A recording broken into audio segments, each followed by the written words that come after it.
বঙ্গদেশে রঙ্গ জোড়া রঙ্গমন। কবিতা ছবি বঙ্গদেশ তার আনুষ্ঠানিক প্রকাশ, যা উদ্বোধন করবেন ডক্টর ঋতব্রত ভট্টাচার্য। সোনার মতো খাঁটি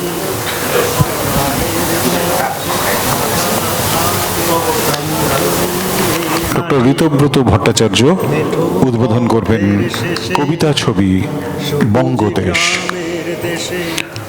কবি ডক্টর অতীশ চট্টোপাধ্যায়, পরিচালনা doctor Janardan Ghosh, audio recording করেছেন রাজীব মুখোপাধ্যায়, আবহ করেছেন সুদীপ্ত সাহা। অবশ্য সুদীপ্ত আজকে উপস্থিত নেই এই মুহূর্তে।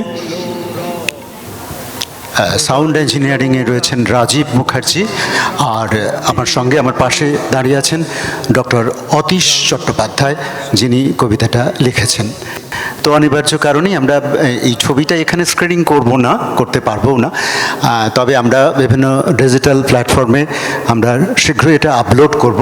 আর ঋতব্রত ভট্টাচার্য বিশিষ্ট পরিচালক এবং সাংবাদিক, আপনারা চেনেন তাকেও পরিচয় করাবার আমার দরকার পড়ছে না আপনাদের কাছে, আপনারা সবাই চেনেন তাকে, বিভিন্ন কারণেই তাকে চেনেন। তো তিনি আমাদের এই ছবির আনুষ্ঠানিক প্রকাশ করছেন, ছবির মানে তার পোস্টার রিলিজ অনুষ্ঠান এটা হচ্ছে। আমি ঋতব্রতকে দুটো কথা প্রথমে বলবার জন্য অনুরোধ করব। আমি ডক্টর পিনাকি চট্টোপাধ্যায়। আপনারা সবাই জানেন তিনি পেশাদার জগতে অত্যন্ত কৃতী অধ্যাপক এবং প্রশাসনিক গুরুত্বপূর্ণ ভূমিকায় আছেন। আমি খুব ছোটবেলা থেকে তাকে চিনি। তার ছোটবেলা এই কারণে বলছি যে আমরা যখন বিশ্ববিদ্যালয়ে পড়তাম, আর বিশ্ববিদ্যালয়ে পড়ার সময় থেকে ডক্টর পিনাকি চট্টোপাধ্যায়, এখানে সিদ্ধার্থ আছেন, এবং আমাদের একটা গ্রুপ ছিল আলাপন বলে, এবং সেই সময় প্রথম পিনাকি চট্টোপাধ্যায়ের আমরা আবৃত্তি শুনেছিলাম এবং সত্যি মুগ্ধ হয়েছিলাম। আমার আলাপনের মিটিংগুলোর কথা মনে আছে। আরও একজন খুব কৃতী মানুষ ডক্টর পার্থ, তিনি আজকে এখানে আসতে পারেননি, অত্যন্ত তিনি ব্যস্ত মানুষ।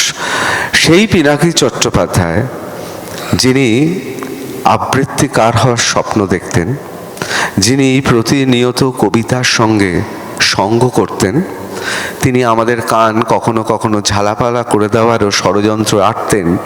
যখন আমরা অম্ল মধুর বিভিন্ন এমন সব বিষয় নিয়ে আলোচনা করছি, জ্ঞান গর্ভ এবং পরনিন্দা পরচর্চা সব মিলিয়ে আর কি, সেই সময় তিনি হঠাৎ আবৃত্তি করে বসলেন। কিন্তু তার এই আবৃত্তি, কবিতার প্রতি ভালোবাসা সত্যি আমাদের মুগ্ধ করে। আবৃত্তিওয়ালার এই পোস্টার উদ্বোধন করতে পেরে আমি সত্যি অত্যন্ত সম্মানিত বোধ করছি আমাকে ডাকার জন্য।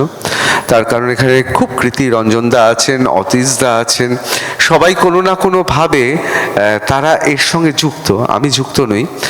আমার খুব ইচ্ছেও ছিল এটা দেখার, কিন্তু আপনারা জানেন যে এই হলে এই মুহূর্তে এটা দেখা যাবে না, কিন্তু ইউটিউবে এবং অন্যান্য সামাজিক মাধ্যমে ব্যাপকভাবে ছড়িয়ে দিতে হবে।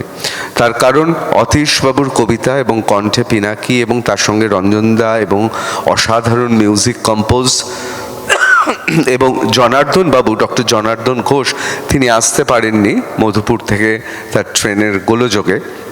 একটা অনবদ্য এই রকম সময় দাঁড়িয়ে, অশান্ত সময় দাঁড়িয়ে একটা অন্য রকম বঙ্গদেশ আমাদের তুলে ধরবেন। দেখুন, কবিতা এবং চলচ্চিত্র এ নিয়ে বহু কাজ হয়েছে। জঁ কোক্তো, বিখ্যাত ফরাসি কবি, তিনি একটি ফরাসি ছবি তৈরি করেন যা গোটা পৃথিবীকে নড়িয়ে দেয়। তার অনেক আগে জর্জ মেলিয়ে, তিনিও অসাধারণ কাব্যিক ছবি করেছিলেন, ভয়েস আ লা লুন, মানে চন্দ্র অভিযান। এবং প্রতিনিয়ত এই কবিতা এবং চলচ্চিত্র নিয়ে কাজ চলছে। পশ্চিমবাংলাতেও বুদ্ধদেব দাশগুপ্ত একাধিক ছবিতে বারবার বলার চেষ্টা করেছেন কবিতা ও চলচ্চিত্র। কবিতাকে কি চলচ্চিত্রে ধরা যায়? অনেকে বলেন যে কবিতায় যেমন, আজকে তো সারাক্ষণ কবিতার উদযাপন হচ্ছে এখানে, অতীশবাবুর যে কবিতা তিনি আরো ভালো বলতে পারবেন। কবিতায় একটা শব্দ, সার্থক কবিতায় একটা শব্দ আমরা তুললে পুরো ইটের পাঁচিলের মতো, পুরো তাসের ঘরের মতো ভেঙে পড়বে। ঠিক সেরকমও চলচ্চিত্রে যিনি সঠিক সার্থক চলচ্চিত্র করতে পারেন, সেখানেও প্রত্যেকটা শট মাপা থাকে। আর এখানেই বোধহয় ওই এক তিলও অতিরিক্ত চর্বি বা কম মাংস থাকে না। একটা অসম্ভব সুন্দর নিটল, ইঞ্জিনিয়ারিংয়ের ভাষা যাকে বলা হয় অপটিমাম, সেই অপটিমাইজেশন থাকে। সুতরাং এই বঙ্গদেশে নাকি সেটা রয়েছে। আমি শুধু একটা কথা বলেই শেষ করব। বেশ কিছুদিন ধরে আমি আচ্ছন্ন হয়েছি সিসেরো বলে একজন বিখ্যাত দার্শনিক, আপনারা সবাই তার নাম জানেন। তিনি রোমান ছিলেন, লাতিন ভাষায় লিখতেন এবং তিনি গ্রিক ফিলোসফারদের অনেক কথা আধুনিকভাবে বলেছেন। তিনি একটা জায়গায় লিখছেন, ভিতা মানে জীবন খুব অল্প স্বল্প, কিন্তু আর্ট, নন্দন তত্ত্ব, তাদের জীবন বহু বিস্তৃত।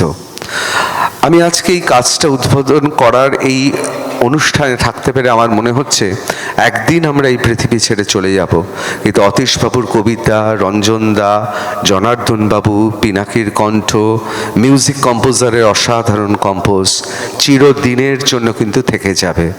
আমার মনে হচ্ছে এই যে আপনারা আজকে এত কিছু আয়োজন ছেড়ে শিশির মঞ্চে বসে আছেন, আপনারা তো আর্টকে, নৃত্য, কলা, কবিতা, তাকে উদযাপন করছেন।